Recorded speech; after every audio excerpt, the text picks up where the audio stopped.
Aí pessoal, a gente está aqui na Avenida Paulista, no Conjunto Nacional, no Cine Marquese.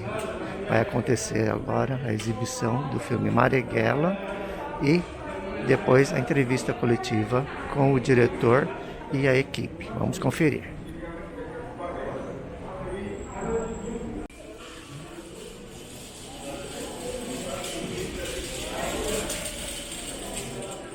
Essa é a primeira vez, é a segunda coletiva que a gente tem, né? Desde Berlim, há 2 anos, agora a gente está de novo aqui juntos para poder falar do filme. Para mim é uma coisa super emocionante tê-los a vocês todos aqui comigo. Um filme que estreou lá em 2019 em Berlim e que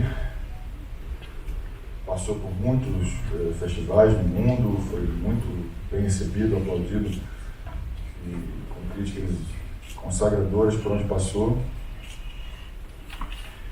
Inclusive eu quero fazer uma coisa antes da gente começar. Isso aqui está na minha mão. Isso aqui está na minha mão há 2 anos. Eu fui lá receber esse prêmio na Índia. Mas esse prêmio não foi para mim, não. Esse prêmio foi para meu parceiro, meu irmão. E agora eu vou fazer a entrega oficial do prêmio de melhor ator na Índia.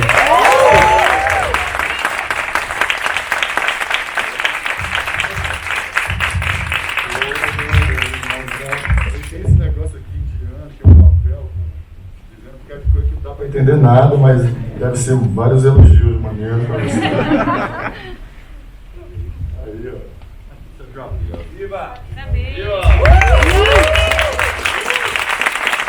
Os Jorge ganhou esse prêmio na Índia, ganhou um prêmio na Itália também, e é uma performance elogiada por Eu quero torcer aqui, quero te agradecer por esse presente maravilhoso e a confiança de ver a pele de uma pessoa tão relevante na história do nosso país e que foi esquecida e massacradamente. E obrigado por esse convite. Eu estou realmente emocionado de receber isso da sua mão, porque o que esse convite significou muito para mim no momento que ele foi feito, porque era um momento de reconexão com o meu país, com minhas causas, minha gente, né? Eu estava vivendo fora, ainda sou residente nos Estados Unidos, tive um projeto de vida ali, e assim fui fazê-lo. E desde que eu fiz esse trabalho com o Wagner, com o Marighella, eu não consegui voltar para os Estados Unidos. Eu estou aqui direto e tenho ficado e aqui permanecerei, porque esse é meu país, minha gente. E a gente precisa lutar contra as coisas que a gente não concorda. E obrigado, Wagner, porque realmente isso aqui significa muito para mim. Eu estou há 20 anos fazendo cinema e é a primeira vez que eu recebo um prêmio assim.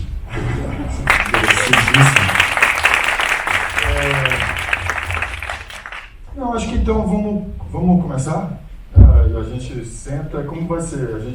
Vocês começam a perguntar e a gente responde. Então, obrigado.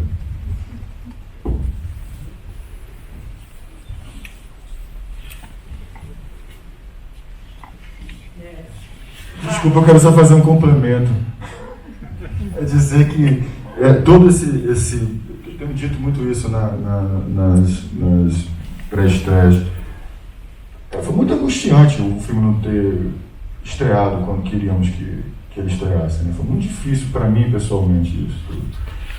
E todo esse sucesso, esses prêmios, essas coisas, tudo era muito bom, dava muita alegria, mas nada disso fazia sentido até que chegasse esse momento que chegou agora, né? Que é entregar o filme aqui no Brasil e a gente tem recebido um amor tão grande, assim, desde a nossa estreia em Salvador, lá no Teatro Castro Alves, na terra de Marighella, cercado de amigos. Os movimentos sociais têm ido em peso assistir o filme. Esse abraço que a gente tem recebido das pessoas pelas quais Marighella lutou e que se identificam com a causa de Marighella, e inclusive que hoje lutam, resistem hoje, porque houve exemplos no passado como o caso de Marighella. Isso para mim está sendo melhor prêmio que esse filme tem recebido. Eu estou muito feliz com isso. Esse momento agora de ter aqui a Adriana, que só viu o filme ontem, sabe? Todas as pessoas que estão aqui, que seguraram o rojão dos ataques, da violência toda que esse filme tem recebido, que seguraram todo esse barulho junto comigo, isso é muito emocionante mesmo para mim. Eu queria já também agradecer a todos vocês, meus irmãos e minhas irmãs, por a gente estar aqui junto nessa coletiva pela segunda vez, mas agora em casa.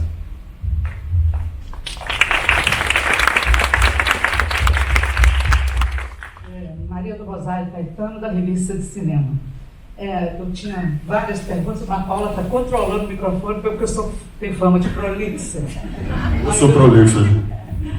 Wagner, são 3 questões para você responder em uma só. Eita! Primeiro, olhando a produção do filme, quer dizer, filmado em São Paulo, Rio, Cachoeira, Salvador e tal, uma produção muito grande. Então, eu pergunto por que um estreante, no caso, como diretor, tomou uma empreitada tão complexa, tão grande. A segunda, eu ia fazer a pergunta para o Felipe, que é o roteirista, mas como você também é o roteirista, eu faço a você. O Jonas, no caso do Jorge, o Jorge do seu filme, ele foi muito maltratado em outras produções. E nesse filme, ele é, depois do Marighella, o personagem mais bem desenvolvido, que tem família, que tem sentimentos, que tem contradições e decisões terríveis. Essa é a segunda. E a última, juro que é mínima, é o seguinte: o João Moreira Salles deu uma entrevista para o Juca Kfouri e disse o seguinte, a respeito do filme dele, No Intenso Agora, que a pulsão, a energia que vibrou em 68, hoje estava com a esquerda, hoje ela está com a extrema-direita. É ela que vai para as ruas, é ela que tem energia, é ela que acontece, que acontece tudo. Você acha que o seu filme está sendo lançado num momento muito difícil ou dá para vencer essa diversidade e conquistar o público? Bom, Maria, vamos lá. A primeira por que resolvi fazer um filme tão complicado sendo a minha primeira direção?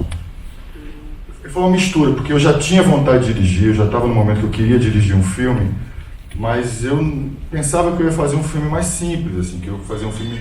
Eu sou um ator, então eu queria ter a oportunidade de ter alguns poucos personagens para trabalhar profundamente e algo mais controlado, né? Assim, uma coisa como Cidade Baixa, que eu fiz com o Sérgio Machado, uma coisa de 3 personagens fortes ali, fazer. No verão de 2012, minha amiga Maria Marighella, que está aqui, neta de Marighella, minha irmã, atriz, companheira do Teatro da Bahia, me entregou o livro que Mário Magalhães tinha acabado de escrever sobre Marighella. E a vontade de fazer esse filme, ela nasce da vontade de devolver ao imaginário popular brasileiro a figura desse cara que teve sua vida silenciada, né? Como diz lá, como Jorge Amado diz lá na Lápis de Marighella, amaldiçoado, né? Devolvo, retiro da maldição e do silêncio o seu nome de baiano, não é isso, Maria? Então eu queria isso, eu sempre fui fascinado por histórias de revolta populares e muito indignado, muito perturbado pela forma com que essas histórias eram contadas, sobretudo essa da época da resistência à ditadura militar, que é uma geração muito próxima da minha. Então, primeiramente, eu queria que o filme acontecesse, a minha ideia era produzir o filme. A Bel Berlin, que dá o 2, que é a grande parceira minha nesse filme, ela estava lá nesse verão, e a gente, vamos fazer, e aí a gente começou a pensar, quem vai dirigir? Tinha que ser assim um cara de esquerda, né? Aí alguém depois falou, não, mas era bom que fosse um baiano. O Marighella era baiano e tal. Aí eu comecei a achar que era eu. E aí pronto, aí juntei essa vontade que eu já tinha de fazer isso. É um projeto muito difícil mesmo, muito complicado, um filme muito grande, que tem implicações históricas, políticas, uma responsabilidade muito grande com a vida daquelas pessoas. É muito difícil isso de você... Eu já fiz outros filmes baseados nas histórias de pessoas reais, que existiram de verdade. Isso você tem que ter uma responsabilidade muito grande, ao mesmo tempo aquele filme tem que funcionar como ficção. O Felipe Braga foi incrível nisso, assim, ele escreveu esse roteiro com uma maestria muito grande, mas foi muito difícil. filmar. E é um filme polêmico, um filme que foi atacado do começo ao fim, né? Desde a época que a gente resolveu fazer financiamento, filmagem, depois lançamento, depois censura. Agora estamos essa gente louca indo para o IMDb da nota baixa no filme. É duro, mas assim, como eu disse aqui no começo, eu não poderia estar mais feliz agora, nesse momento que a gente está entregando o filme, falando do filme com o elenco aqui perto de mim. Então essa é a primeira pergunta. Depois era... Aí o Felipe pode responder essa. Olá, bom dia. Tanto no caso do personagem do Jonas, como em qualquer outro, né, de Guerrilheiros, a gente tentou se reconciliar com quão jovens eles eram, né? Parece um pouco óbvio dizer isso, mas dramaturgicamente era importante pensar tudo pelo ponto de vista de personagens profundamente jovens no momento de tomar decisões para suas vidas e que, por preferir lutar, abraçavam o sacrifício, né? E ver esse sacrifício com a família, com as opções profissionais e tudo, era muito importante. E a gente também lembrava muito que, tradicionalmente, seja nas novelas, séries ou filmes brasileiros que abordam esse período, com muita frequência os guerrilheiros são tirados nas narrativas, são sempre mostrados como estudantes que viram guerrilheiros, né? E para a gente era importante mostrar um espectro mais amplo, né, de jovens que eram que trabalhavam na indústria, que trabalhavam em outros segmentos da sociedade, que também haviam decidido ingressar na guerrilha, né, no movimento. E foi um pouco o exercício que a gente fez, dramatúrgico, de pensar bem, esses caras profundamente jovens, eles tinham famílias, eles tinham amores, eles tinham empregos, ou iam à faculdade, ou o que quer que seja, eles tiveram que abrir mão de algo, né? Foi esse o exercício que a gente fez, e foi tentando, para cada um deles, costurar um pouco dessa narrativa do que estava sendo colocado para trás, para poder se jogar de cabeça na luta na qual eles acreditavam. E a última? A última João Moreira disse o quê? Desculpa que esqueci aqui nos... Que a pulsão contemporânea hoje está na mão daquela que em 68 estava... Essa pulsão da direita de hoje em nada se compara à pulsão por liberdade, por direitos, contra a opressão, contra uma ditadura militar, no sentido de trazer... A revolução era uma coisa, você sabe, Maria, assim, que permeava a cultura do mundo nos anos 60 e 70. A luta armada estava envolta nesse contexto, né? Marighella era um poeta, um escritor que se relacionava com intelectuais como Jean-Paul Sartre, como Godard era uma pessoa que ajudava a Eliane, inclusive com o dinheiro, né? Marighella assistiu a Batalha de Argel de Pontecorvo o tempo todo, era um cara totalmente envolto nesse contexto da Revolução que permeava os anos 60 e os anos 70, né? Cuba tinha acabado de acontecer, Vietnã, a Argélia tinha se liberado. É um contexto diferente em que a vontade de combater um regime ditatorial, o autoritarismo, o racismo, toda sorte de violência contra os mais pobres, isso estava muito presente agora. E essa pulsão é uma pulsão de vida. Isso é uma pulsão de vida, Maria. Assim, a pulsão que eu vejo nesse governo de extrema-direita que a gente tem hoje é uma pulsão de morte, uma pulsão oposta a essa. Na verdade, eu conecto a pulsão dos que viviam nos anos 60 e 70 muito mais a esses movimentos sociais que estão prestigiando o filme hoje, Coalizão Negra por Direitos, Levante da Juventude, MST, MTST. Essas pessoas, sim, têm essa pulsão que havia nos anos 60 e 70.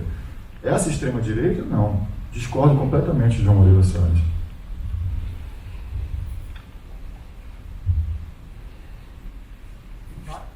Posso fazer uma pergunta? Aqui tem uma fila. Eu já passo aí. Bom dia. Primeiro, parabéns pelo filme. Meu nome é Nadine, eu sou editora da Alma Preta Jornalismo. E eu tenho 3 perguntas em uma. Vamos lá. Essa moda vai pegar. A primeira é, assim, uma das polêmicas que permearam um pouco o filme foi a questão da escolha, né, do Seu Jorge para interpretar o Marighella por conta do tom da pele, né? Eu gostaria de saber se essa escolha contribuiu de alguma forma para aprofundar a questão racial, né, no filme. Totalmente. Aí outra coisa, tudo com a mesma temática. Se teve uma equipe, na equipe técnica tiveram profissionais negros, e como é que vocês pretendem levar esse filme para, de fato, esse povo, né, o povo que o Marighella defendia, né? É isso, obrigada, gente. Boa pergunta.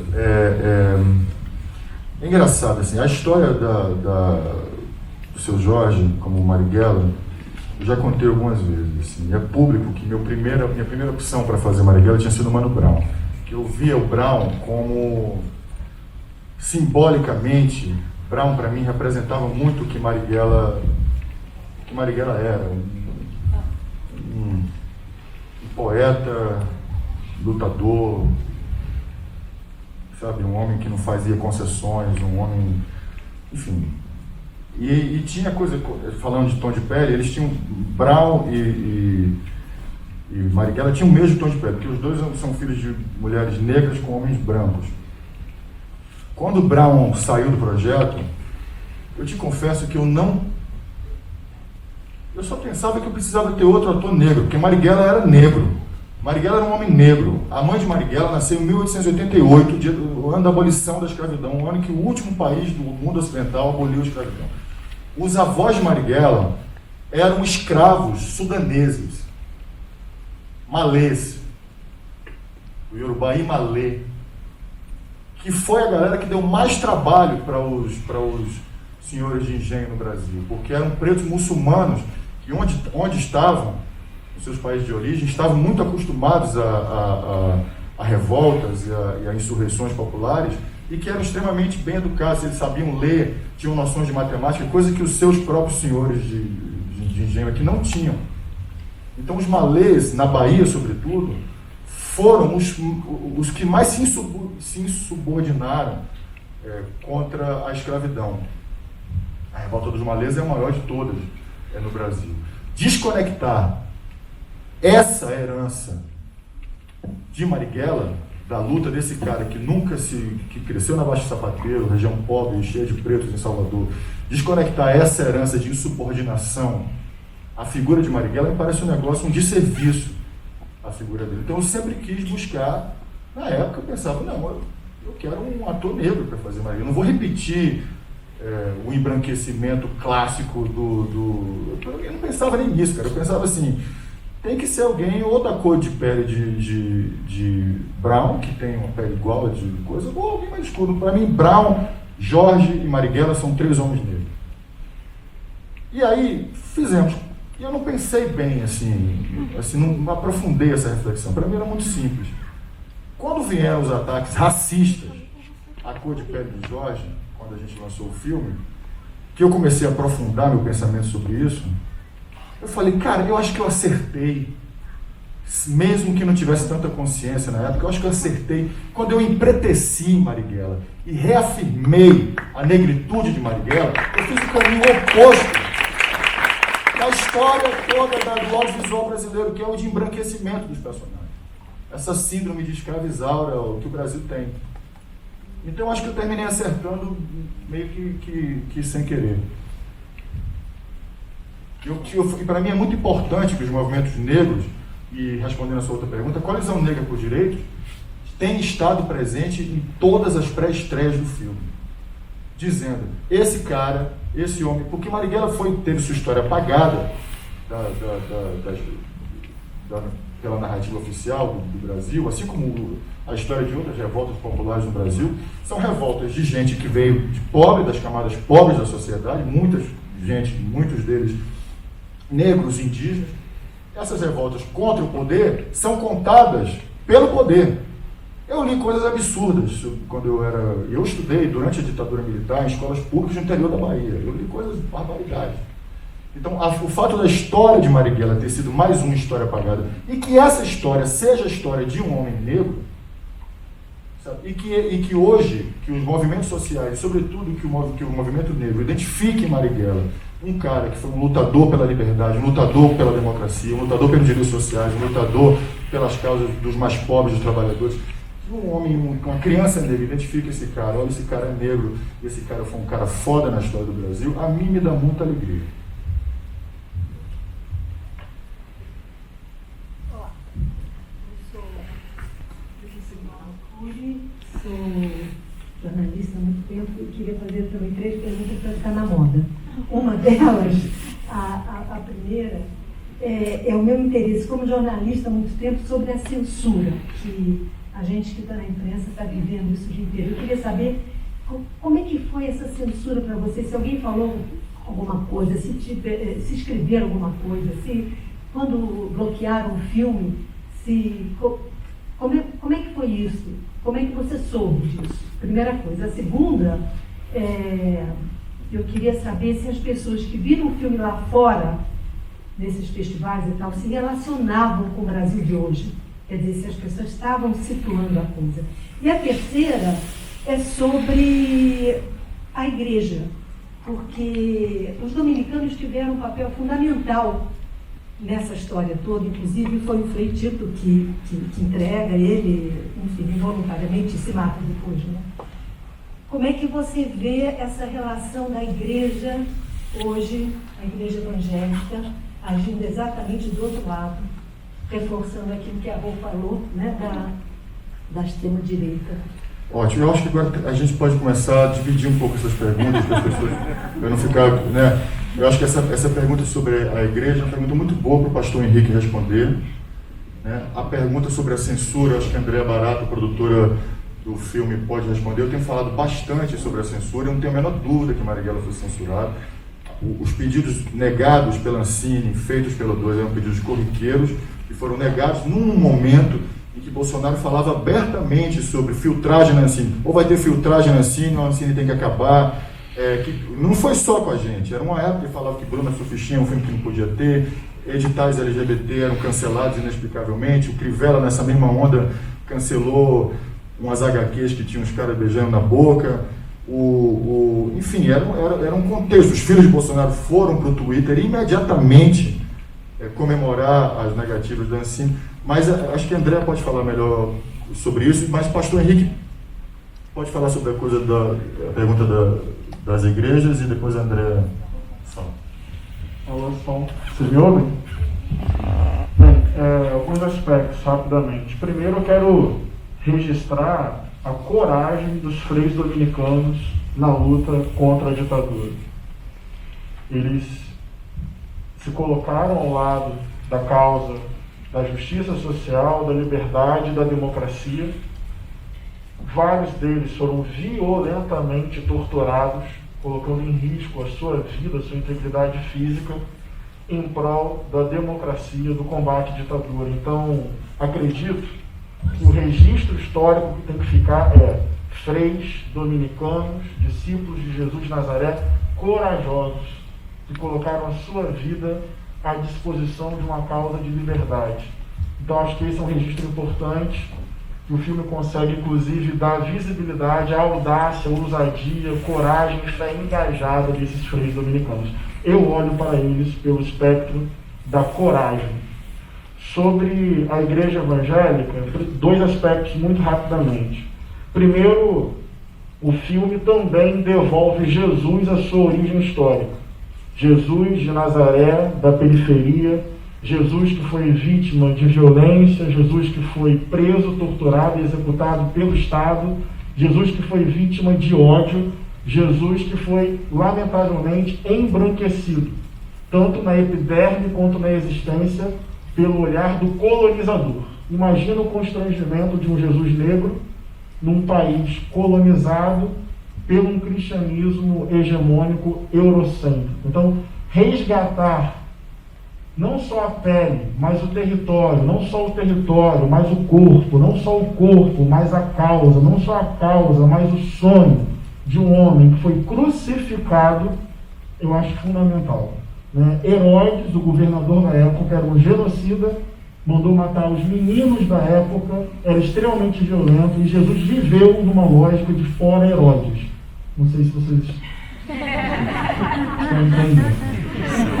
Então, fora Herodes, Jesus de Nazaré, vivo para sempre. A igreja evangélica tem setores que tem um projeto de poder que é anti-laico, que é antidemocrático, que ajuda a violentar terreiros, pais e mães de santos. Esse projeto de poder é perigosíssimo e tem que ser denunciado. Mas nós não podemos generalizar a experiência evangélica no Brasil. O campo evangélico é plural, é popular, é periférico, é favelado, é feminino, é negro. Eu não quero entregar esse campo ao monopólio do discurso dos conservadores. Eu sou ator, eu sou ativista, mas eu faço questão de dizer, eu sou pastor e crente em Jesus. Porque o que eles querem é justamente que eu seja um ativista, e eles são os pastores. Não. A fé também é engajada, e dentro do campo evangélico tem movimento negro evangélico do qual eu faço parte. Tem a Frente Evangélica pelo Estado de Direito, que denunciou o golpe de 2016 e hoje luta por uma verdadeira democracia no Brasil. Tem movimento feminista dentro do campo evangélico. E para além do campo organizado, a experiência evangélica é plural e popular. São trabalhadores e trabalhadoras com sua fé. Nós não podemos entregar, na minha opinião, a narrativa sobre o que é ser evangélico nas mãos dos ultraconservadores. Precisamos disputar esse significado, disputar esse símbolo, compreender a diversidade do campo evangélico, não rotular, não estigmatizar, estabelecer diálogo para justamente, na minha compreensão, devolver o evangelho à sua origem. A experiência do preto, pobre, periférico, morto por Herodes, mas que o povão viu que ele ressuscitou e disse: Jesus presente agora e sempre. Não vamos entregar o significado do campo evangélico nas mãos dos conservadores, dos reacionários, dos autoritários. Gente simples, pobre, trabalhadora, que luta para sobreviver num país brutalmente desigual. Vamos trabalhar para que esse campo tenha cada vez mais apego à democracia, à justiça social e à liberdade, em coerência com o negro de Nazaré.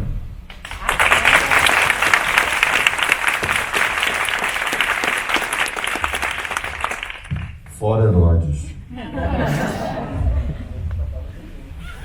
Olha só, vou falar rapidamente aqui sobre a questão de censura. Eu queria lembrar que a Ancine esse ano faz 20 anos e que durante 18 anos esteve do lado dos produtores brasileiros. Saiu do zero e levou o cinema nacional ao mundo. Faz 2 anos, desde que Bolsonaro assumiu, que a agência foi desmontada, que a cultura foi desmontada. Isso sim é uma forma de censura. Então foi isso que aconteceu. Eles tiraram a diretoria, não tinha ninguém, a diretoria que entrava não fazia o processo andar. Durante 18 anos, a Ancine foi aliada dos produtores. Estavam lá para resolver pequenos problemas, pequenas questões burocráticas, como Marighella teve, e que a gente sempre resolveu junto à Ancine. Não foi possível resolver os problemas de Marighella, que eram simples, questões simples, por censura. Então, teve censura sim. Aqui Todos os filmes brasileiros, todos os filmes estão sofrendo isso. Boa tarde a todos. Eu sou Hamilton Pinheiro, do jornal União da Paraíba. É uma pergunta para Wagner e outra para o Bruno. Bruno, uma das polêmicas do filme do Elvis Raton, Batismo de Sangue, foi o personagem do Cascabo Mendes fazendo Fleury. Um personagem muito, que a violência é quase absoluta. Como é que você conseguiu escapar e dar nuances a um personagem que é o mal absoluto, que é Fleury, que está com outro nome aí no teu filme? E para o Wagner Moura, o filme foi muito censurado em 2019, mas a gente esperava que esse filme, uma das janelas, ia estrear em alguns festivais. E o filme não estreou em nenhum festival. Por que você tomou essa atitude? Para mim foi muito difícil, muito complicado. Meu caminho foi muito diferente dos meus parceiros. Eu fiz um personagem racista, fascista. Tenho filhos negros E a maior dificuldade foi encontrar isso em mim, porque eu não queria que fosse nada óbvio. Tive a ajuda da Fátima para fazer isso, sem ela seria impossível. E eu acho que o que mais me motivou a encontrar esse cara foi saber que eu estava fazendo parte de um projeto muito maior, né?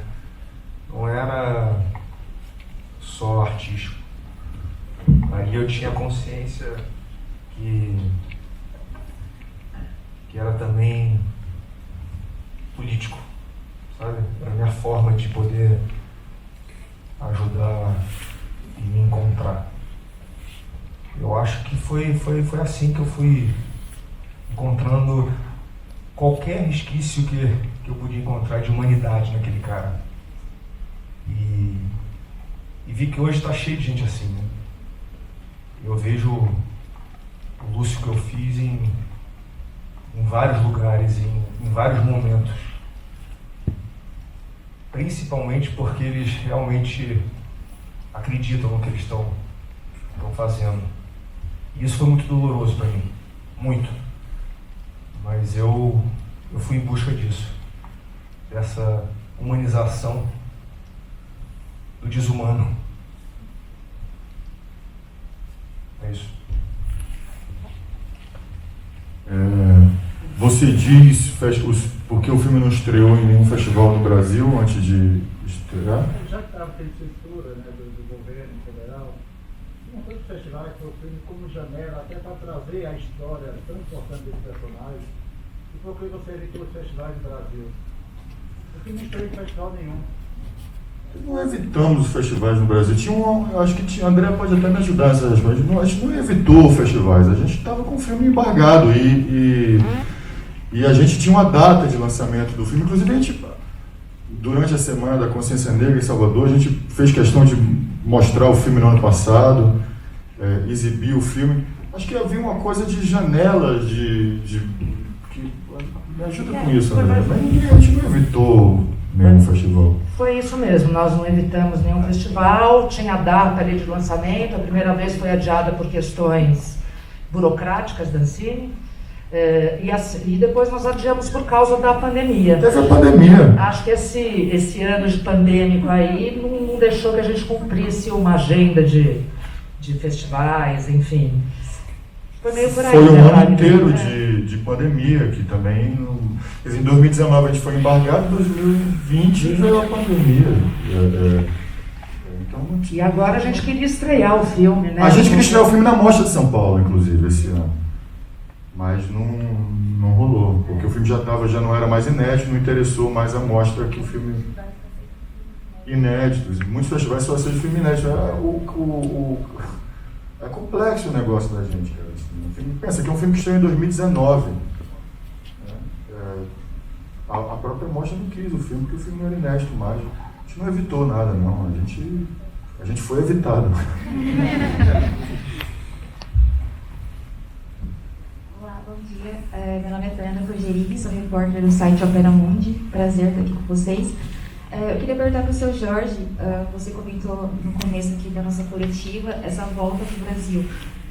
Eu queria saber a sua avaliação se o filme Marighella também tenta resgatar o Brasil das pessoas de que foi tirado, por exemplo, a nossa bandeira, a extrema-direita pegou ela.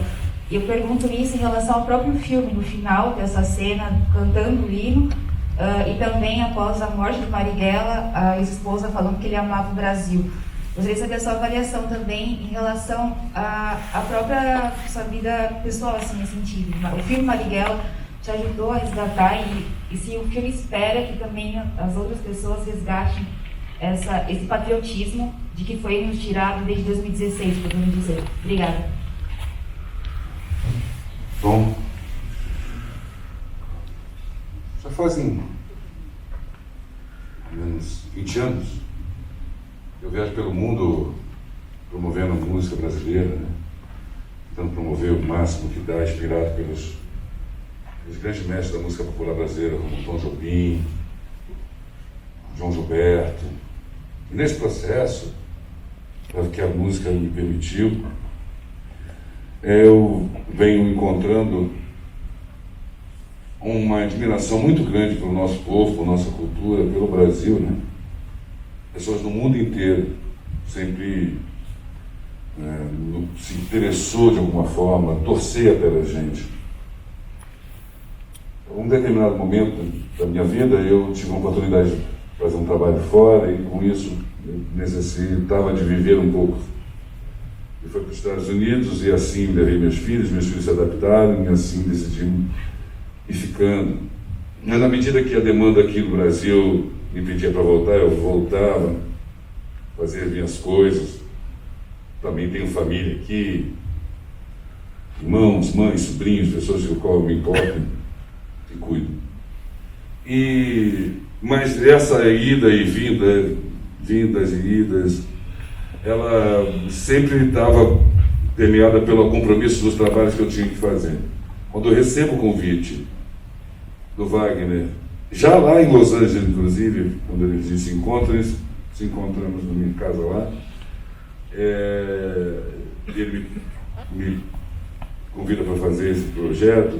No processo do trabalho, junto com os meninos todos, uma das coisas que ele me falou e ficou marcado em mim era o quanto era importante esse filme para que eu me reconectasse com o Brasil de novo, porque ele percebeu que àquela altura eu estava muito conectado com o mundo, e que para fazer esse personagem, para viver essa pessoa, eu precisava conectar com o Brasil e automaticamente me conectar com as causas do Brasil, e que essencialmente são minhas causas e sempre foram, e que em determinado momento elas deixaram de ser apreciadas, porque eu entendia que muito da minha missão como brasileiro é promover o Brasil da melhor forma possível, de sua melhor imagem possível. Ao longo desses últimos anos, depois dessa alternância de poder para o que está aqui hoje, essa admiração eu percebo para o brasileiro e para o Brasil se foi colocada em dúvida, e essa é uma das coisas que talvez aí foi onde eu entendi que todo o meu trabalho poderia estar sendo perdido se eu não me conectasse com a minha terra de novo e não ficasse aqui para combater com os meus companheiros o que a gente tem que combater. E é esse Brasil que a gente está vivendo hoje e que não deseja. Quando você fala da questão do hino nacional, no final do filme, eu posso até revelar uma coisa. Estávamos fazendo um aquecimento muito forte, uma preparação muito forte. E a gente começou a improvisar, e o Wagner automaticamente começou a filmar a cena que a gente precisava fazer. Depois daquilo, a gente encontrou a cena, demos um intervalo para preparar, resetar tudo e filmar de fato a cena. Eu fui fazer o resto do meu aquecimento fora e a turma ficou ali em mãos dadas, e no auge do que a gente encontrou, todo mundo começou a cantar o hino nacional. Uma coisa que eu tenho notado nos últimos anos, eu nasci em 1970, nasci na ditadura e vi o processo do Estado Democrático de Direito surgir. Era muito comum cantar para a bandeira na escola pela manhã, da bandeira, no pavilhão. De certa forma, educado assim, você tinha muito orgulho de cantar para a bandeira. Estou falando exatamente porque você fala, talvez, dessa apropriação sobre a bandeira e patriotismo, exaltado pela extrema-direita hoje. Sinto que muitos de nós têm muito mais orgulho de cantar o hino nacional para a camisa da seleção brasileira do que para a bandeira. E, ultimamente, até para a camisa da seleção brasileira, a gente não tem ficado muito feliz de cantar, porque também ela foi se apropriada. É um momento muito difícil, diferente. Eu entendo que meu sentimento em fazer Marighella era me conectar com as coisas que eu acredito e com esse pensamento de que a gente não pode deixar se apropriarem de uma coisa tão bonita que é ser o brasileiro original, a originalidade do povo brasileiro, com a sua diversidade em expressão, né? Então, sim, acho que a gente tem hoje algumas coisas que nos conectaria, todos nós, como brasileiros, bem splitado, bem dividido.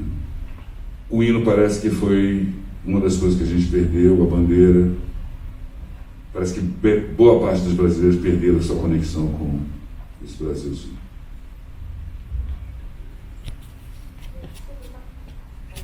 Olá. Só complementar uma coisinha rapidinho. Quando eu falei que o filme tinha problemas, não é problemas exatamente a palavra. Eu já produzi quase 30 filmes e o filme Marighella tinha questões normais de filmes. Não eram problemas que a Ancine, em funcionamento, teria resolvido com bastante rapidez. Questões normais a qualquer filme. E com a tomada da Ancine pelo atual governo, foi a forma que eles tiveram de parar com o filme. Porque não eram problemas, eram questões normais de filmes. Olá, eu sou a Tuna. Eu estou um pouco emocionada, mas eu queria, por favor, dar a palavra às mulheres. A força feminina no filme é muito presente. E eu gostaria de ouvir um pouco a Maria, a Adriana e a Bela sobre essa relação que se estabeleceu entre elas. Principalmente a Maria com a Adriana, porque são personagens ligadas intimamente. Queria também ouvir Humberto Carrão sobre a experiência dele. Muito obrigada. E Wagner, obrigada por me ter no seu filme, por me ter no seu coração e por estar aqui hoje. Muito, muito obrigada. Obrigado, Tuna. Muito bom você fazer essa passagem. Eu quero muito ouvir também as mulheres falando e sua passagem pelo filme é muito boa. Muito boa. Gostei muito. Parabéns. Maria.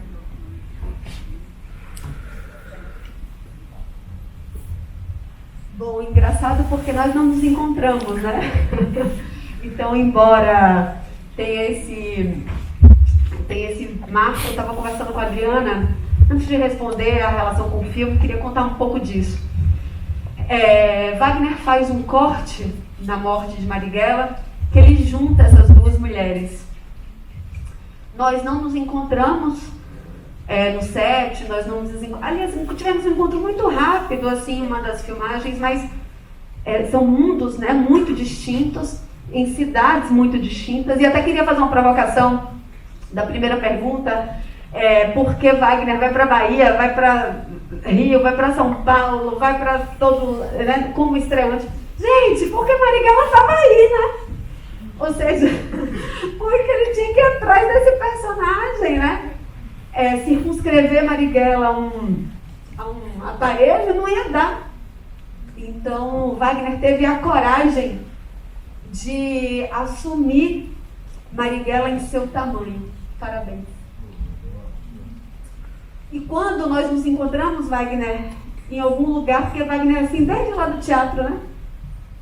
Ele tinha, talvez, intuitivamente, nós soubéssemos da coragem que ele teria para assumir esse desafio, o tamanho desse desafio, mesmo que nós não soubéssemos o tamanho dos desafios laterais. Mas nós não nos encontramos, as mulheres não se encontraram. E Wagner faz esse corte, e eu estava falando com a Adriana isso hoje, né? A gente fala assim, que lindo que Wagner coloca essas mulheres para conversar. E isso me tocou muito no corte. Isso me emocionou muito, porque essas duas mulheres são as minhas avós.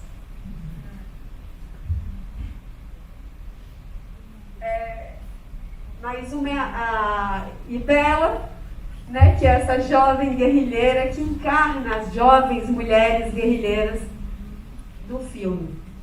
Que hoje, quem sabe, estarão, né? Falei com o Guilmar há pouco, quem sabe uma delas esteja entre nós. Então, eu fui ouvindo as perguntas, né, e fui ficando muito emocionada com essa história de contar esse filme Marighella. Então, eu sou exatamente isso, eu faço esse personagem que é a mãe do Carlinhos. Então, nós não nos encontramos como mulheres da cena, mas vivemos os bastidores e o papel das mulheres na luta revolucionária. Alguém perguntou, né, sobre o papel dos religiosos, dos dominicanos, e Marighella, no mínimo manual do guerrilheiro urbano, uma obra que não pode ser traduzida, não teve reedição porque ninguém conseguiu traduzir o que representava aquilo, né? Uma edição daquilo ficou afastada porque a gente nunca conseguiu dar conta de contar o que era aquilo. Mas a última página do Mini Manual do Guerrilheiro Urbano fala assim: o papel dos estudantes é o papel da linha de frente, porque eles são selvagens e têm tempo livre. O papel dos artistas, e aqui eu homenageei todas essas pessoas que fizeram mais do que um filme, fizeram resistência e luta num dos momentos violentos do Brasil, que é esse momento entre 13 e 21. Os 9 anos que demoramos para estrear esse filme, fala de um tempo, né, como o Wagner tem dito, fala sobre hoje, e fala não dos 2 anos pós-Bolsonaro. Ele fala de 13, 14, 15, 16, o golpe, 17, 18, 19, 20 e 21. São 9 anos que nós estamos imersos num processo de história, e Marighella consegue dialogar 50 anos depois da sua morte com esse tempo. E é isso que é surpreendente. Ele dá conta, né, de estar presente no momento político sem estar presente. Então, no Mini Manual ele diz, né, o papel dos estudantes, o papel dos artistas e dos intelectuais, que é dar voz à luta revolucionária, ou seja, amplificar, chegar onde a luta revolucionária não chega. Se é um amplificador, ele entendia o papel dos artistas intelectuais como essa espécie, né, de megafone. Falava que o papel dos dominicanos, não dos dominicanos, dos religiosos, era cuidar da infraestrutura e dos cuidados. Papel que a sociedade quer atribuir a quem? Às mulheres. E o papel das mulheres? O papel das mulheres é ao lado, sempre, e à frente dos homens, porque são lutadoras de todas as horas.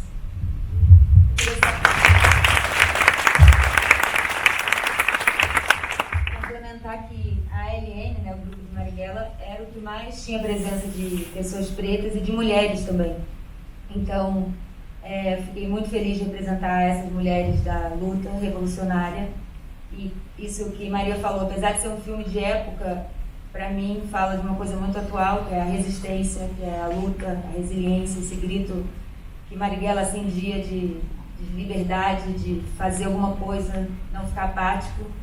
E acho muito importante representar as mulheres nisso, e hoje em dia não só, também as mulheres trans, as mulheres indígenas, as mulheres negras, todos esses grupos oprimidos que nem sempre têm esse espaço para falar, e acho que só tendo essa equiparidade que acho que as coisas podem começar a melhorar, assim, para todo mundo, de fato. Complemento isso. Eu vou falar também que hoje estava falando com a Maria na hora que eu cheguei e assisti o filme pela primeira vez anteontem no Rio de Janeiro, na Praia do Rio. E falei para ela que fiquei muito emocionada com ela, com a personagem dela e a ficção misturada com a realidade, a história dela. No momento final do filme em que Marighella vai e ela tem uma dor muito grande. E aí eu estava muito emocionada com a atuação de Maria nesse momento, e aí veio a beleza e a sensibilidade de Wagner e me dar um presente de colocar a minha personagem em seguida da dela, e eu acho realmente linda essa história dessas duas mulheres, a minha personagem pontualmente representada, sendo Dona Clara Scharf, vó de Maria, ela representando a avó dela também, a outra avó, como ela mesma diz. E é de uma sensibilidade muito grande essa união dessas mulheres, o amor dessas mulheres. E o filme, a história de Marighella representa tanta coisa que já falamos aqui, mas é muito importante falar também do amor. Eu acho muito bonito quando tem um amor, e o amor que a Kessa, no caso Clara, representa. A Dona Clara hoje com 96 anos.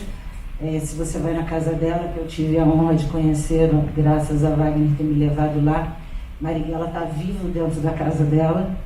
A impressão que a gente tem é que a qualquer minuto ele vai tocar campainha. E contar essa história de amor foi muito honrosa para mim. E olhar nos olhos lacrimejantes de Seu Jorge foi lindo. Foi muito...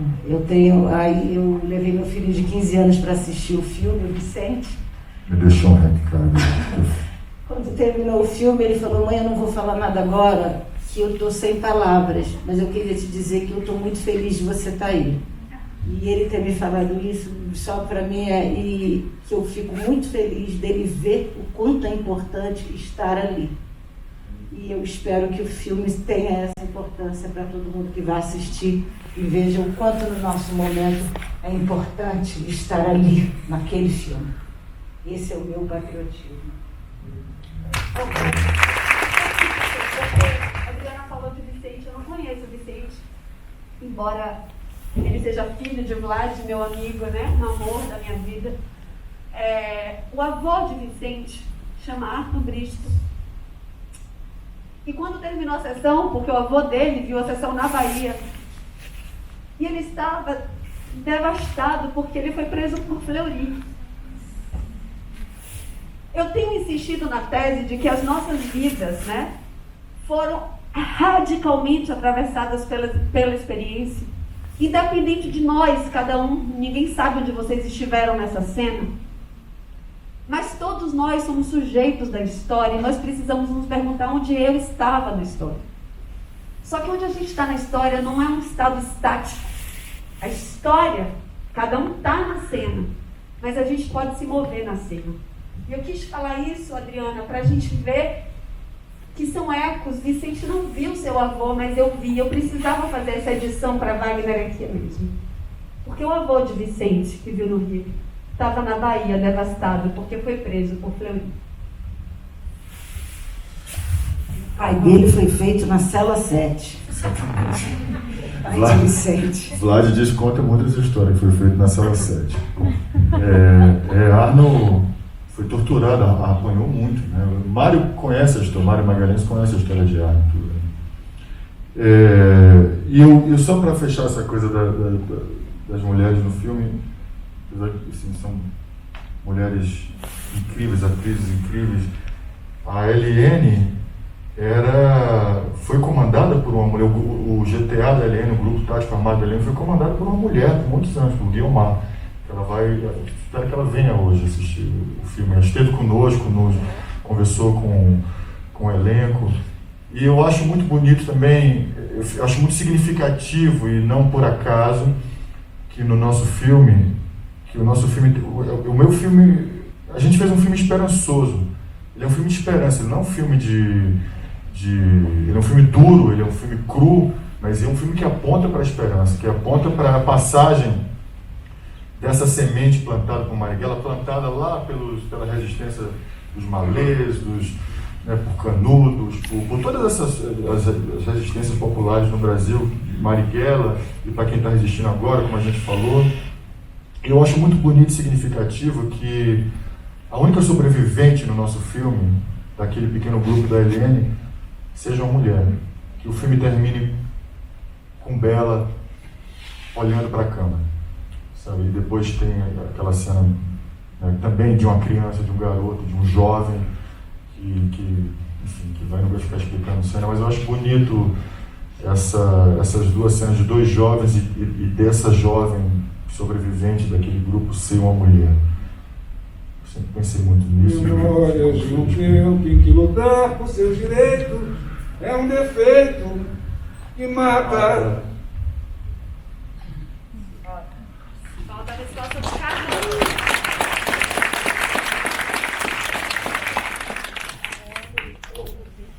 Alô. O Wagner me convidou para fazer esse filme no ato de desagravo do mandato do Jean Willis no Rio. Se eu não me engano, tinha a ver com o dia do impeachment, do golpe e a cuspida no Bolsonaro, que queriam suspender o... Então o Wagner me convidou num momento que, claro, eu já sabia do filme e eu fiquei doido com a ideia de fazer, e ansioso e feliz, e porque como ator é um privilégio, porque eu acho que filmes constroem um país, e como pessoa, pelas coisas que eu penso. filmes constroem país e um país está sempre em construção, por mais que insistam no desmoronamento. Acho que esse país nunca vai ser só ruína, nunca foi, mesmo com todo o horror, o Brasil não perdeu a sua beleza na época da ditadura e agora também não. Mas eu entendia quando ele me convidou e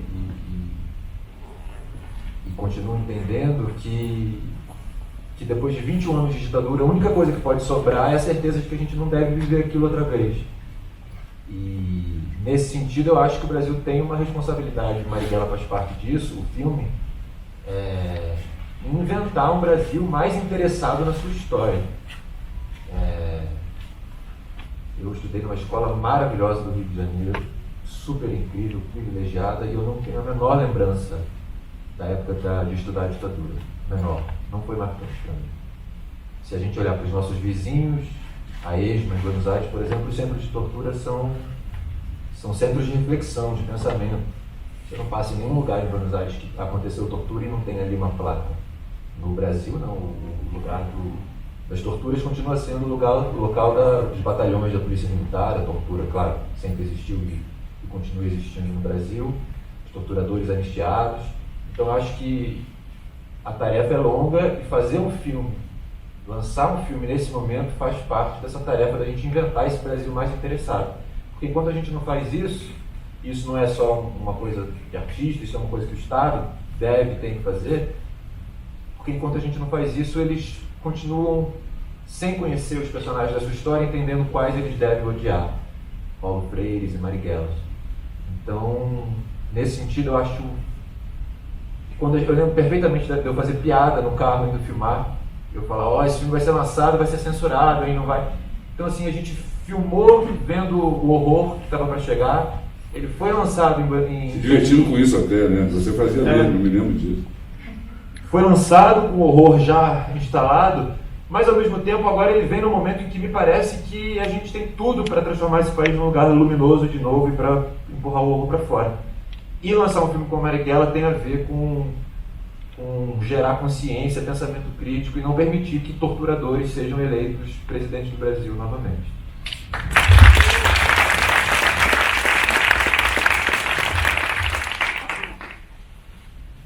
Olá, eu sou Lais, do Cine 7. A minha pergunta vai direcionada ao Wagner. A história de Marighella vem de muitos anos antes, de 64. Então eu queria saber como é que foi fazer esse recorte. 64 a 69, e se o roteiro original e diálogos eles conversavam tanto com o tempo atual ou fez alguma alteração? Essa é uma pergunta muito boa, porque Marighella, o Marighella guerrilheiro escolhido por nós no filme durou um ano. Marighella funda a IN em 68 e assassinado em 69. Há duas explicações para isso. Assim. Vem que eu falei antes, da minha curiosidade, da minha vontade de falar sobre lutas de resistência no Brasil, e essa geração que combateu a ditadura, pessoas muito próximas da minha geração, 20, 30 anos a mais que eu só, da minha vontade de devolver a figura de Marighella ao imaginário popular, então assim, tinha falar direito sobre o que foi a resistência à ditadura. Então eu queria falar disso. Então essa é uma razão política, digamos assim. Mas há também, inegavelmente, uma razão estética, cinematográfica, que é o fato das ações da LN serem cinematográficas, de ser um período muito quente da história do Brasil, que para o cinema de ficção é muito interessante, sabe? Marighella foi um cara que militou na legalidade a vida inteira, né? Sempre que foi possível, né? Porque o Partido Comunista foi posto na ilegalidade algumas vezes, foi preso durante a ditadura de Vargas. Todas as vezes que Marighella foi preso era porque ele estava lutando contra uma ditadura. E essa história pré-64 é muito importante, muito bonita, eu queria muito contar. Mas um filme tem 2 horas, o meu tem 2 horas e 40. Então, eu tinha que fazer um recorte. E achei que, além dessa vontade de falar sobre a resistência à ditadura, nos anos 60 e 70, eu queria fazer um filme popular, sempre quis me comunicar. O que eu faço, eu quero fazer para muita gente ver. E achei que os elementos inerentes ao cinema dito de ação encaixariam bem nesse tipo de cinema popular, sabe? Quando eu falo cinema popular, isso tem uma coisa que eu aprendi com o Zé Padilha, que não há nenhuma contradição entre você fazer um filme político e popular. Eu me interesso por política, eu gosto de política e gosto que as pessoas assistam as coisas que eu faço. Então, isso, havia dois componentes aí que me fizeram optar por esse recorte. Acho que o primeiro, sobretudo, componente político, sobretudo, em conjunção. Olá, bom dia. Eu sou Bruno Costa, repórter de cultura e lifestyle da Todo Brasil. A minha pergunta vai para o Seu Jorge. Coincidentemente, o filme estreia no Novembro Negro e a gente... Eu vou precisar ir ao banheiro, eu estou querendo fazer xixi, não pôs constrangimento, mas eu vou e volto rapidinho. Conseguirem responder as perguntas com... Voltando, eu queria entender, assim, como tem essa coincidência de ser o mês do Novembro Negro, do mês da consciência negra, eu queria saber de você, Seu Jorge, como que é contar mais uma história de um negro que permeia essa questão do negro ser torturado, o negro ser morto, tanto pelo Estado, que se repete desde a colonização até os dias de hoje, e como estava e como está a sua saúde mental hoje, porque a gente sabe também que a saúde mental do povo preto é sempre a última questão e prioridade do Estado. Obrigada. Eu me perguntava essencialmente sobre como Marighella está sendo lançado no mês de novembro, né? Nós tentamos, vou dizer assim, tentou lançar no dia 20 de novembro, Dia da Consciência Negra, foi quando foi impedido, foi censurado, e a gente não conseguiu estrear.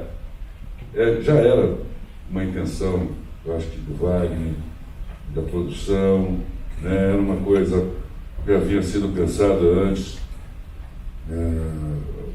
porque a gente entendia que ela não tinha uma homenagem melhor fazer o Dia de Zumbi do Palmares, né? O Dia da Consciência Negra, um filme que traz total consciência para o que foi essa história bizarra e estúpida do povo brasileiro de 21 anos de ditadura, mas também porque continua acontecendo hoje. A mortalidade da juventude negra brasileira é uma preocupação muito séria. E com isso, há muitos anos, a saúde mental do povo negro não vai nada bem por conta disso. O garoto hoje tem 15 anos, em 3 anos ele faz 18, e se ele não encontrar um caminho, ele está perdido. Ele é um corpo vulnerável, extremamente um alvo fácil para todo tipo de violência que o racismo estrutural coloca para o povo negro. É muito claro, o corpo negro é um corpo que reside tudo que a sociedade repete, diz que é ruim. Ter esse filme estreando neste mês, não só simbólico, mas como extremamente importante para a gente poder levantar essa conversa e essa discussão sempre que possível, sobretudo para a questão da saúde do povo negro, né? É muito curioso que recentemente tive uma situação esse ano, estava meio triste, meio para baixo. A minha filha olhou para mim e falou: "Está muito triste, cara, você tem que conversar com alguém." E eu falei para ela: "Eu sou rústico, sou um homem rústico, terapia de preto é candomblé, de mãe santa, entendeu? A gente faz." Eu falei: "Não, cara, você tem que conversar com alguém." Aí passou 2 dias, ela mandou: "O cara vai te ligar aí." E eu estava explicando para ela, eu falei assim: "Cara, eu como homem negro, muito difícil para mim sentar na frente de um terapeuta branco, né? Não entende a complexidade de ser um homem negro." E para a gente sempre ficou essa questão que o povo negro precisa de tratar da sua terapia, da sua cabeça, como uma coisa clínica, e não um plano de assessoria para organizar os seus sentimentos, os seus pensamentos. Né? E eu tenho uma pessoa que tem trabalhado comigo, exatamente o contrário, né? Ele é uma assessora muito assim, nesse sentido. E acho muito importante que seja lançado esse mês, sim, porque é uma coisa que eu preciso combater e quero combater, é uma coisa que a mortandade da juventude negra, o genocídio que acontece no Brasil, da juventude negra, da criança negra. Aí não tem distinção, né? Eles estão matando no ninho, com 8 anos de idade, com papo de bala perdida, mulher, grávida, há pouco para se casar e ter filhos. A gente tem essas histórias todos os dias, mas normalizou, ninguém sente mais, ninguém tem, né, muito tanta simpatia assim. É só mais um dado. Não estamos brigando por isso. Marighella sair esse mês, lançar esse mês, que já foi tentado outras vezes, foi tentado no outro ano, que fosse no dia 20 de novembro. É uma vitória, assim, para o povo negro.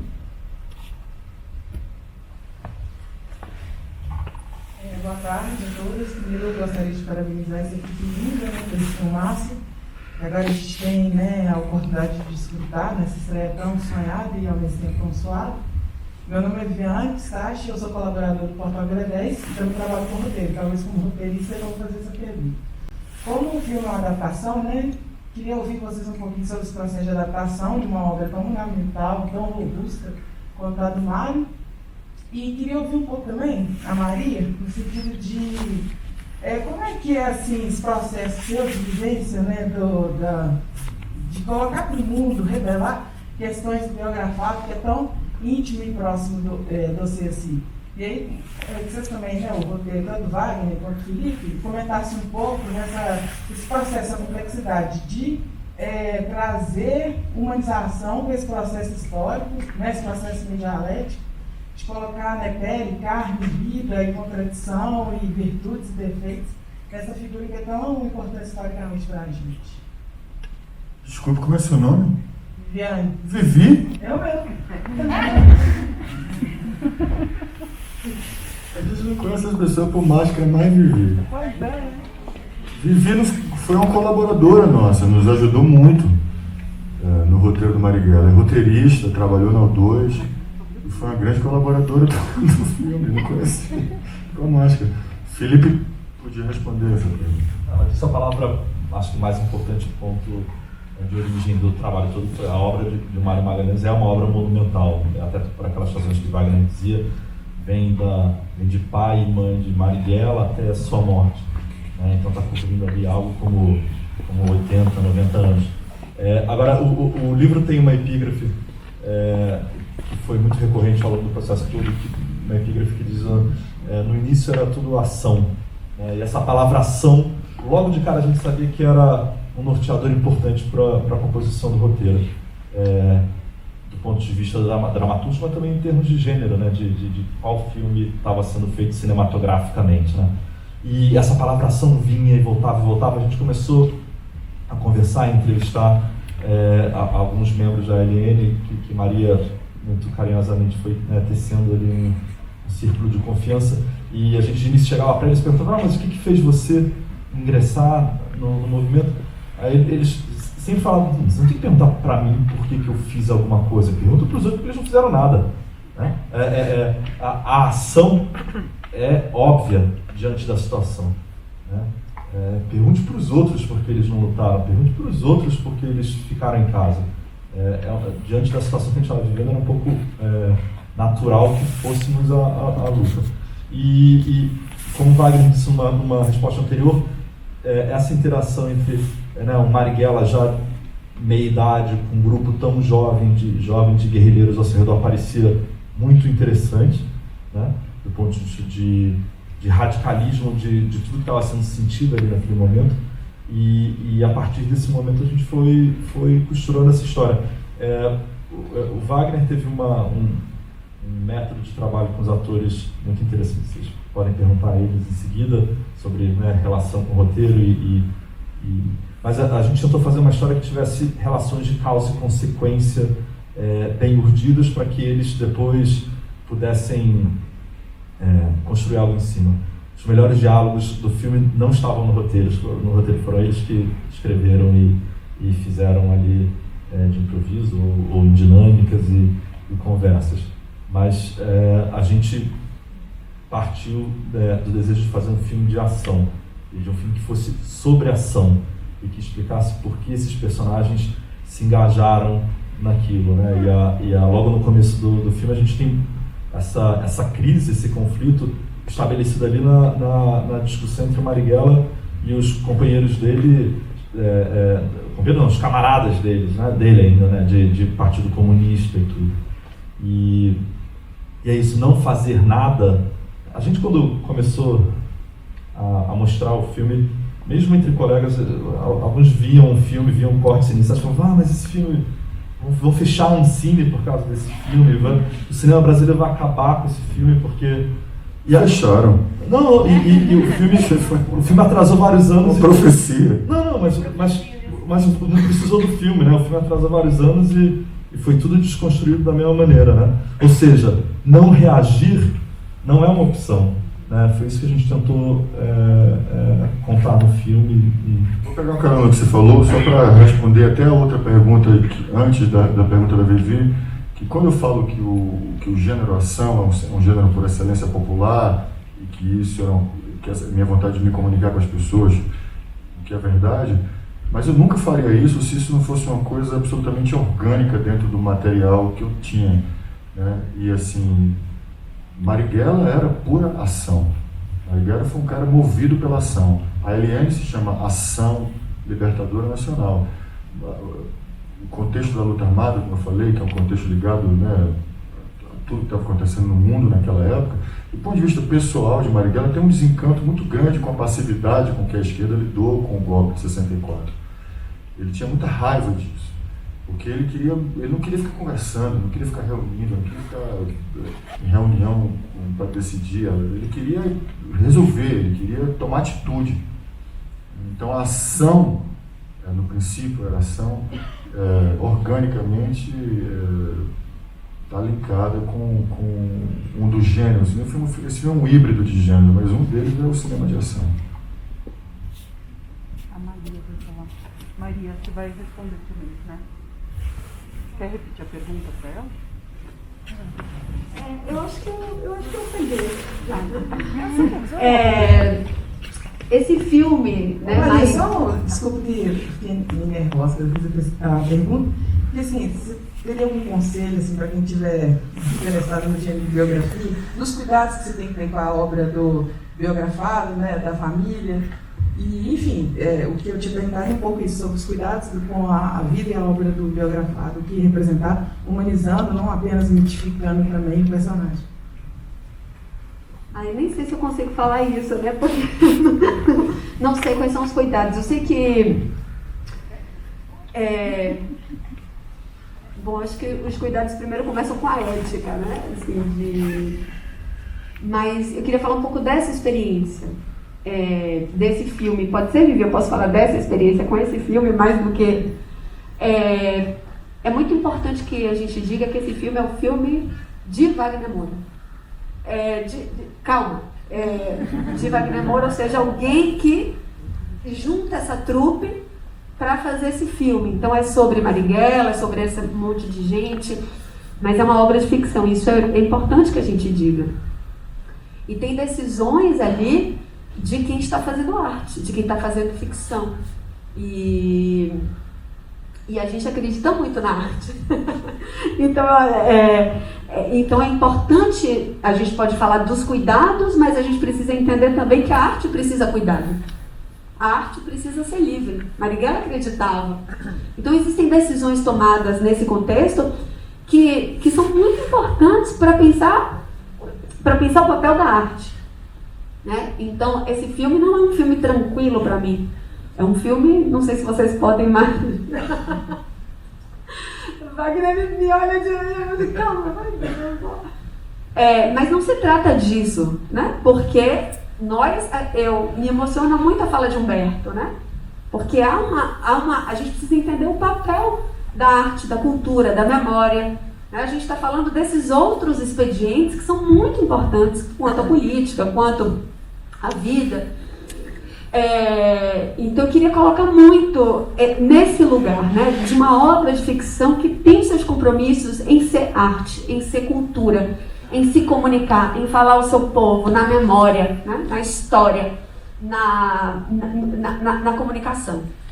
Então eu vejo esse filme com muita emoção naquilo que ele é hoje, como ele cumpre o seu papel hoje e trata, obviamente, o seu biografado, nesse caso não é uma biografia, mas como ele trata o seu personagem com muita deferência e muito carinho. Então é uma história, primeiro, eu não sei como é que começam todas as histórias, mas imagina que essa história começa com uma neta, né, que nasce na ditadura, em que as minhas primeiras palavras foram anistia, traslado de restos mortais, exílio. Fui conhecer minha avó com 3 anos, vinda do exílio. Ela descia do avião, eu dava tchau para qualquer senhorinha que eu achava que tinha cara de vovó. Porque eu não conhecia minha avó. E você lembra, Wagner, o aeroporto da Bahia, que você ficava lá na pista quase, né? Então descia ali, ela descia e tinha 4 anos. Eu me lembro do sentimento que eu não sabia a cara da minha avó. E as pessoas, então a responsabilidade com a memória, né, é enorme, assim, dar a esse homem, né, essa história que supostamente é sua e que não é de todos nós, né, é ser guardiã de uma memória, guardiã de uma história e distribuí-la, difundi-la, né, ou seja, essa é uma tarefa, né? Isso nos foi dado a família como uma tarefa, como uma missão, como uma ação.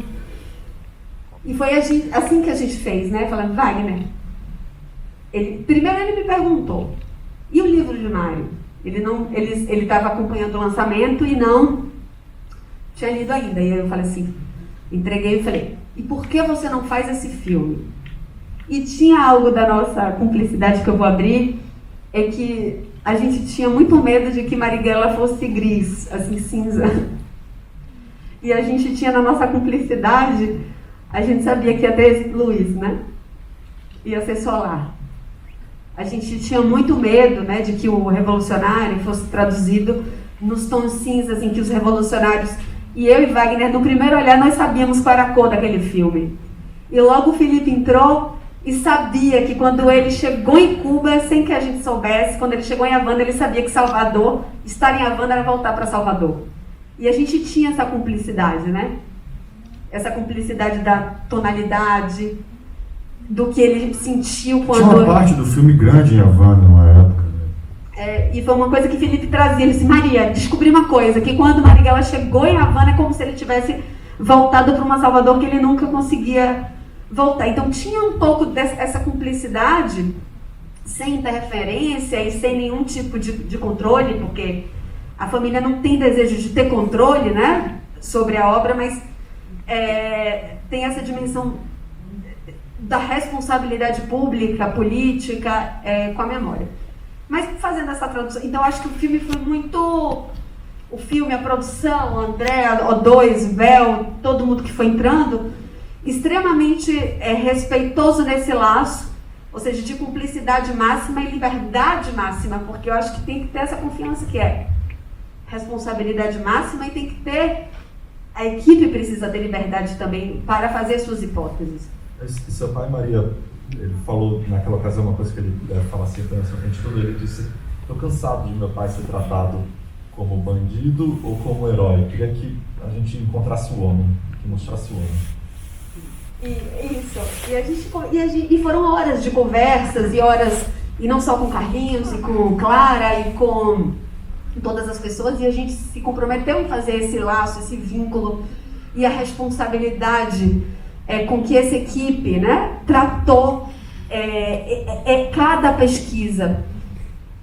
E eu tive, por exemplo, muito medo, muitas vezes, né, e eu falava para Wagner os meus medos, né, os meus medos foram ditos, ele me ouvia, eu dizia meus medos, e ele dizia, e muitas vezes ele traduzia esses medos de uma outra maneira, eu não vou dar detalhes, Mas ele diz assim, tipo, confie, né? Assim, houve uma hora que ele diz assim, não, eu vou tomar essa decisão. E eu digo assim, eu tô com medo. E ele assim, não, eu vou tomar essa decisão. E quando eu vi o filme, eu falei assim, pô, ele acertou demais. Né? A gente teve isso em Berlim, né? Foi. Aí eu falei assim, Wagner, obrigada por ter tomado essa decisão. Né? Porque não é a decisão da biografia, é a decisão da tradução e do papel da arte nesse sentido. E só para completar mesmo, porque eu fazer um corte e já chegar. Gente, meu pai, Carlinhos, né, recebia diariamente mensagem de que o pai dele tinha morrido. Tá? Diariamente. Seu pai morreu hoje, seu pai morreu amanhã.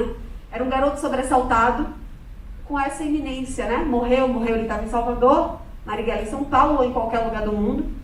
E aquele sentimento. E essa cena aconteceu. Ele foi chamado um dia, no meio da noite, para ir numa redação de jornal e ver a imagem do seu pai se formando num facsímile, né? E aquela imagem se formou, ele, tranquilo, com o tio, embarcou de Salvador naquele momento que comprar passagem era uma loucura, ninguém conseguia, viajou de Salvador para São Paulo e enterrou o seu pai sozinho. E diziam, não vá, né? Podia ter polícia, podia ter repressão, podia não sei o quê. E eles disseram, não, eu não vou deixar meu pai ter uma morte indigna, né? Uma morte indigente. E ele veio, isso está escrito numa revista Manchete da época, e é uma foto dele de dupla capa, assim, tem aquela do meio, né? Que tem as duas imagens, ele no cemitério e o meu tio Humberto, mais conhecido como Betinho, eles dois enterraram Marighella naquele 69. Em 79, né, há o traslado dos restos mortais com anistia para Salvador, numa celebração com as Carlinha Maia, Prestes e todos aqueles, né, amigos de Marighella que ficaram vivos, e eu me lembro desse marco de 79. Só que em Salvador, segunda-feira, eu me juntei a Carlinhos Marighella e o menino que faz Carlinhos, aquele que decidiu viajar para que seu pai não tivesse um enterro indigno, porque indigna, né, a barbárie, a violência daqueles anos, ao lado daquele menino da ficção, dividindo, né, com aquela cena, com movimentos, artistas, etc. E um monte de gente que talvez... E a cara dele, né, Felipe, ele falou assim, eu não sei se ele tá assim, na máscara, eu via que ele estava de sorriso aqui. E a sensação, Vivi, é que não é o que é, mas é assim, pronto. Eu dividi isso com essa galera. É importante, Maria, só não esquecer, né? A gente está a 3 quadras de onde Marighella foi assassinado, né? Ali na Alameda Casa Branca. Antes da gente terminar, acho que a gente precisa terminar, né, Vanessa? Antes de terminar com essa fala maravilhosa de Maria, eu queria só registrar a generosidade de minha amiga Maria Marighella, de Carlinhos Marighella, da família Marighella com esse filme.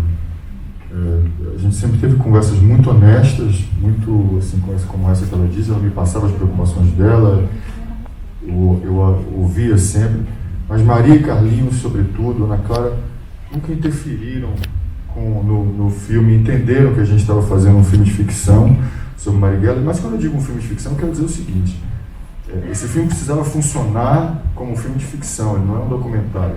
No entanto, a nossa pesquisa, que começou em 2013, eu tenho anotado o dia que eu e o Felipe sentamos pela primeira vez para escrever, que está baseado no livro do Mário Magalhães e em tantas outras coisas que a gente leu e viu, eu digo com toda sinceridade, com toda honestidade, não há nada no filme que Marighella diga ou faça que ele não teria feito quando estava vivo. São situações fictícias que a gente teve que imaginar, mas o homem Marighella e aquelas pessoas que estão ali naquele filme, aqueles homens e aquelas mulheres que participaram do combate à ditadura militar, foram bastante pesquisados para que alguns personagens são amálgamas de personagens diferentes, outros mais claramente baseados em personagens mais evidentemente em um personagem ou outro. Mas eu tenho muita segurança assim, processo ético e o estudo que foi feito para que esse balanço entre o filme funcionar como ficção e respeitar a memória dessas pessoas, eu acho que isso a gente fez com muita honestidade. Eu fico muito, uma das coisas que me deixa mais contentes assim com o filme. Quero agradecer a presença de vocês todos por terem vindo aqui, feito perguntas, assistido ao filme e, sobretudo, a presença da equipe, do elenco, Andréia, Maria, Henrique, Bruninho, seu Jorge, Adriana, Bela, Carrão, Gato, Magro, e Felipe Braga e todos os outros companheiros nossos que não estão aqui agora, mas que fizeram parte do filme. Obrigado a vocês todos e boa tarde. Muito obrigada. Eu queria só um favor para fazer a aglomeração, e o pessoal sair, e aí nós todos saímos em seguida. Muito obrigada, viu?